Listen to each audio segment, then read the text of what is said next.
Fala pessoal, tudo bem com vocês? Bora falar do Timão porque Yuri Alberto vai ficar e até 2030. Vamos falar sobre isso? Tem negociação com o atacante e um protesto muito, mas muito forte da torcida. Chega mais, eu sou o Chico Garcia, inscreva-se no canal e vamos juntos. Bora se inscrever no canal? Deixa o like também, ajuda nós aqui.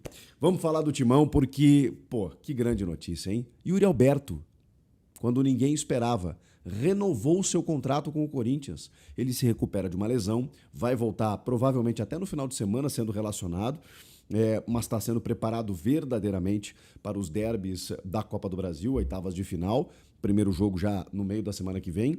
Mas o que eu quero dizer é que o Corinthians anunciou a extensão do seu contrato. Claro que nesse momento, com a janela aberta, a gente sabia que havia um interesse do exterior.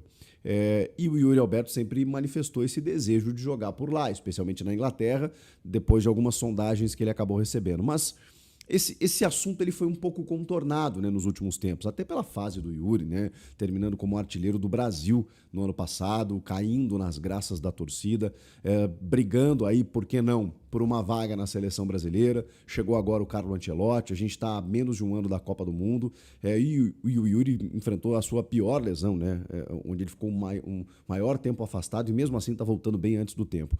Então o Yuri sabe que jogando no futebol brasileiro, ele está dentro do radar. É um sonho, é uma vontade de jogar na Europa, mas assim, ele é extremamente valorizado, tá num clube que a torcida gosta muito dele, pelo menos nesse momento, né? Em algum momento já sofreu críticas, não só da torcida, mas da imprensa, mas ele deu a volta por cima. Aliás, uma das voltas por cima mais lindas que a gente já viu no futebol, né? A maneira como o Yuri encarou tudo isso e realmente se tornou o artilheiro do Brasil no ano passado. E, cara, o time depende muito dele, né? Tá muito claro, tá muito visto. Mas nem é o assunto aqui nesse vídeo, né? O assunto é a renovação. A multa se mantém para o exterior em 100 milhões de euros, que é apenas uma proteção, né? A gente sabe que o clube pode negociar por menos, mas o clube detém 50%. Eu sempre disse para vocês, não é negócio negociar o Yuri Alberto para o Corinthians. Porque se vier uma proposta de 30 milhões de euros por um jogador de 24 anos, que é muito difícil acontecer, o Corinthians tem 15. Vale a pena esportivamente você perder o Yuri Alberto? Vale a pena você fazer um esforço para mantê-lo. Trata-se de uma contratação, praticamente. Você manter um jogador desse nível não vai encontrar com a qualidade dele, com a identificação que ele tem, com a dedicação que ele tem, com a parte física, com tudo que envolve o Yuri, com a maneira como ele briga em campo. Você não vai buscar pelos mesmos valores no mercado com a idade dele. Então é mais fácil mantê-lo. Agora, tem que trabalhar a cabeça dele, né, para que ele esteja aqui né, feliz, satisfeito. Provavelmente houve um aumento salarial e ele já não ganha pouco.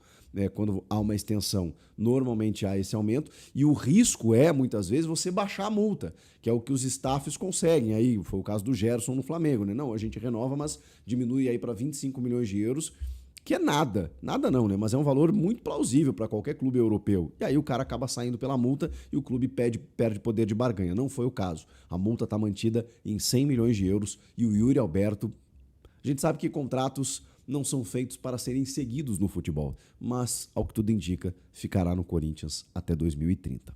Vamos lá. Vamos falar de outra negociação, e essa é de um jogador que não está aqui. Estou falando do Vitor Sá, que está no Krasnodar da Rússia, ex-Botafogo, passou por outras equipes também. Na Europa chegou a jogar na Áustria, na Alemanha, em clubes menores. No Krasnodar ele é uma peça-chave, assim, um cara super importante no time, tem 31 anos. Chegou a jogar no Botafogo ali 22, 23, ponta que joga pela esquerda, né? Jogador rápido, né? Eu realmente não tenho acompanhado o futebol russo, né? Mas tem uma indicação e uma aprovação do negócio pelo técnico Dorival Júnior. E o Corinthians está tentando negociá-lo. Vocês sabem que o Corinthians busca, digamos assim, contratos livres de custos, né? Mas o Vitor Sá ele custou muito pouco para os padrões do futebol. Ele custou 1.800.000 euros. Ele tem contrato até a metade do ano que vem. Claro que o clube russo não vai liberá-lo sem algum ressarcimento, né? O contrato dele não está para encerrar, tem 1 ano ainda. Então, vai da negociação do Fabinho. A negociação, as conversas, na verdade, já começaram, mas não há um desfecho, assim, né? Não está próximo do desfecho. Há conversas, né? Nesse momento em que o Dorival aprovou um nome e o Corinthians está buscando a criatividade no mercado, né? Precisa de um ponta, não tem dinheiro, precisa de reforçar o time com aquilo que tem à disposição, né? E no caso, em termos de dinheiro, não é muita coisa. Vitor Sá, vocês lembram dele? Gostam da contratação? Comenta aqui. E sobre o protesto, cara, é impressionante. A Gaviões da Fiel já havia se manifestado, convocando outras torcidas. E aí, eu estou com um relato aqui das torcidas que participaram do movimento que aconteceu no Parque São Jorge nesta quinta-feira. Integrantes da Camisa 12, da Estopim da Fiel Macabra, da Pavilhão 9 e também outros torcedores que se engajaram no movimento. Era para começar às 19 horas, começou antes, teve um princípio ali, né, de tensão por seguranças, a polícia foi chamada e tudo mais, mas as torcidas organizadas fizeram os seus protestos em frente à sede social do clube, que era já uma promessa da Gaviões depois daquele protesto que aconteceu, a invasão ou a entrada, como queiram denominar, né, dentro do CT Joaquim Grava, de surpresa, para conversar com os jogadores e a comissão técnica. Para mim, hoje aconteceu o protesto onde ele deve ser feito, né, que é justamente contra quem está ferindo, está fazendo sangrar o clube, Esporte Clube Corinthians Paulista, que é justamente no Parque São Jorge. E o movimento que foi feito, ele tem alguns apontamentos. Por exemplo, foram colocados cartazes com os rostos de ex-presidentes em caixões, mais ou menos como um cortejo fúnebre. Faixas e cartazes também com alguns dizeres: dirigentes e ex-dirigentes, vocês acabaram com o Corinthians, tá? Outros cartazes: Augusto, o atual presidente afastado, Augusto, traidor da torcida corintiana, foi depositada muita confiança no Augusto, né? Conselheiros, exerçam suas funções. Quem traiu o Corinthians vai pagar. Dirigentes e ex-dirigentes, como eu falei, vocês acabaram com o Corinthians. Corinthians livre de parasitas. Cumpram com suas funções ou assumam a responsabilidade pela desordem. E aí, entre os rostos, né? André Sanches, Augusto Melo, Roberto de Andrade, Duílio Monteiro Alves, Mário Gobi, todos esses caras estavam colocados ali em caixões no protesto das torcidas. Eles pediram também reforma no estatuto, né? Que não é uma coisa que vai acontecer da noite para o dia, até porque depende do conselho. E tem outra crítica que é direcionada ao conselho, para que o conselho seja atuante.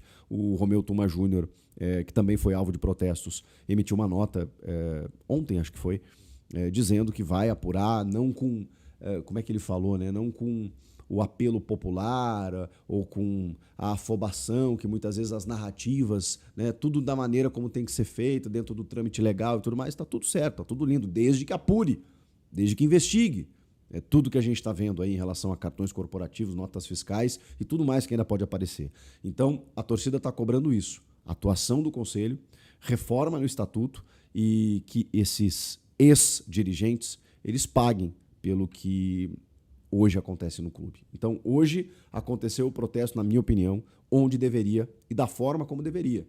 O Corinthians sempre se notabilizou por um clube democrático, revolucionário e de uma espécie de contracultura, de vanguarda, de não aceitar que as coisas sejam colocadas para debaixo do tapete, que sejam empurradas com a barriga. O torcedor do Corinthians sempre foi uma voz ativa. O torcedor do Corinthians sempre pautou, muitas vezes, outros clubes que se inspiraram em movimentos corintianos para que as coisas fossem feitas da maneira correta, da maneira como devem ser feitas. E, nesse caso, o Corinthians está chegando num ponto em que, se o torcedor não se levantar, se o torcedor não for para a rua, se o torcedor não exigir os seus direitos, o que hoje a gente flerta vai acabar acontecendo, que é um clube rebaixado dentro de campo, falido financeiramente, quebrando praticamente, necessitando praticamente de uma recuperação judicial